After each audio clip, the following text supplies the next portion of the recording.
नमस्कार. आजच्या व्हिडिओमध्ये आपण बघणार आहोत, की व्हाय वी यूज ई-ऑफिस म्हणजे ई-ऑफिस आपण का बरं यूज करायला पाहिजे. तर यामध्ये काही महत्त्वाचे पॉइंट आहेत, जे आज आपण इथं बघणार आहोत. तर त्यामध्ये पहिला पॉइंट असा आहे, की paper file get double every 3.5 years. जे काही आपण मॅन्युअली फाईल कन्झम्पशन करत असतो, त्यामध्ये मोस्ट ऑफ द जे फाईल कन्झम्पशन आहे, ते आपल्याला या पॉइंटच्या माध्यमातून समजून येत आहे, की 3.5 वर्षांनी दुप्पट होत आहे.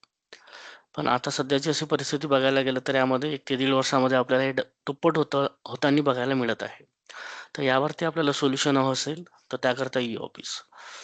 तर कशा पद्धतीने तर यामध्ये जे नंबर ऑफ मॉड्यूल्स आहेत जे आपण पुढे बघणार आहोत, तर त्याचा वापर केला तर आपल्याला हे पेपर कन्झम्पशन कमी करता येतो. त्यानंतर दुसरा महत्त्वाचा पॉइंट की जे काही ऑफिस असतात त्यामध्ये रेकॉर्ड मॅनेज करायला आपल्याला मॅनपॉवर लागतात, राइट? आणि त्यामध्ये मग डिपेंडन्सी राहतो.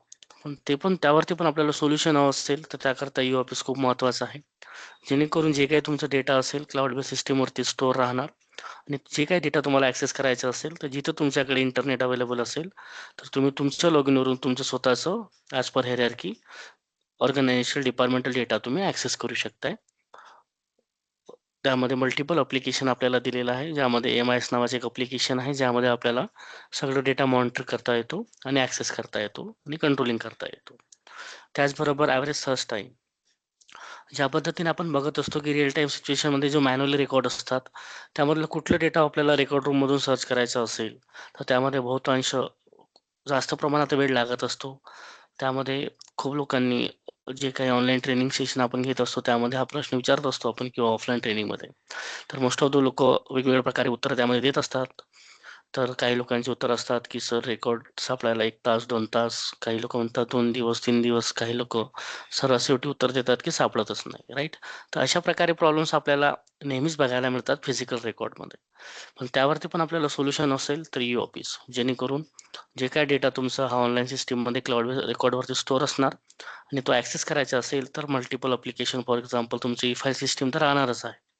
त्याचबरोबर तुमचं एम-आय-एस रिपोर्ट ज्यामध्ये आपल्याला डेटा इझिली ॲक्सेस करता येतो, सर्च करता येतो, जेणेकरून तुम्हाला कमीत कमी वेळेमध्ये डेटा ॲक्सेस करता येईल. त्यानंतर ज्या फाईल आपल्याकडे मिसप्लेस आणि लॉस होतात फिजिकल रेकॉर्डमध्ये, ते ई-ऑफिस सिस्टममध्ये होणार नाहीत. कारण की ज्या वेळेला आपण ई-ऑफिस सिस्टम वापर करत असतो, त्यामध्ये आपल्याला डिलीटचं प्रोव्हिजन दिलेलं नाही.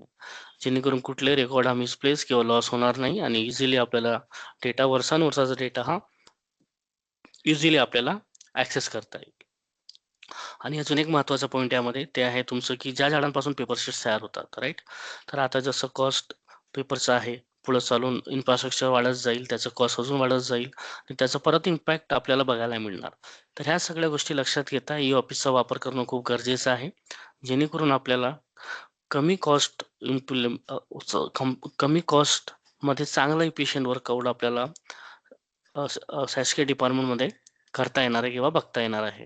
तर त्याकरता आपल्याला हे पॉइंट्स माहिती असणं खूप गरजेचं आहे. त्याचबरोबर नंबर ऑफ ॲप्लिकेशन खूप लोकांना ह्या विषयाबद्दल पण माहिती नाही, की नंबर ऑफ ॲप्लिकेशन ई-ऑफिस सिस्टममध्ये काय-काय आहेत. तर यामध्ये बघा हे नंबर ऑफ ॲप्लिकेशन्स आहेत जे आपल्याला ई-ऑफिस सॉफ्टवेअरमध्ये बघायला मिळणार आहेत. तर यामध्ये सर्वात पहिलं ॲप्लिकेशन म्हणजे ई-फाईल सिस्टम. तर हे ॲप्लिकेशन कशाकरता आहे, तर तुम्ही जे काही मॅन्युअल फाईल वर्कआउट करत आहात सध्याच्या परिस्थितीमध्ये किंवा काही लोकं ई-ऑफिसचा पण वापर करत असणार, तर त्यांना हे माहिती असेलच नक्कीच. पण ज्यांनी अजूनपर्यंत ई-ऑफिस बघितलेलं नाहीये किंवा कशा पद्धतीनं मॉड्यूल्स आहेत ते माहिती नसेल, तर त्यांच्याकरता हे महत्त्वाचं आहे, की जे काही तुम्ही आता मॅन्युअली फाईल वर्कआउट करत आहात, ते सेम वर्कआउट तुम्हाला ऑनलाईन सिस्टममध्ये करायचे असेल ई-ऑफिस इम्प्लिमेंट झाल्यानंतर, तर त्याकरता दिलेलं ॲप्लिकेशन म्हणजेच तुमचं आहे ई-फाईल सिस्टम. ठीक आहे. त्यानंतर दुसरं ॲप्लिकेशन जे आहे के-एम-आय-एस. ते आहे नॉलेज मॅनेजमेंट सिस्टम. म्हणजेच काय? तर आपल्याला यामध्ये 3 प्रकारच्या गोष्टी करता येतात. तर 3 ते का कुठल्या गोष्टी आहेत, तर त्यामध्ये बघा पहिलं म्हणजेच काय? तर डेटा तुम्हाला स्टोअर करता येतो. मग त्याचबरोबर जे काही डेटा तुम्ही स्टोअर केलेला त्याला तुम्हाला शेअर करायचा असेल, इन बिटवीन पर्टिक्युलर युजर असेल, particular section department in overall कुठल्याही वन टू वन आपल्याला कनेक्ट करता येतो. तर त्याकरता एक ॲप्लिकेशन म्हणजेच के-एम-आय-एस.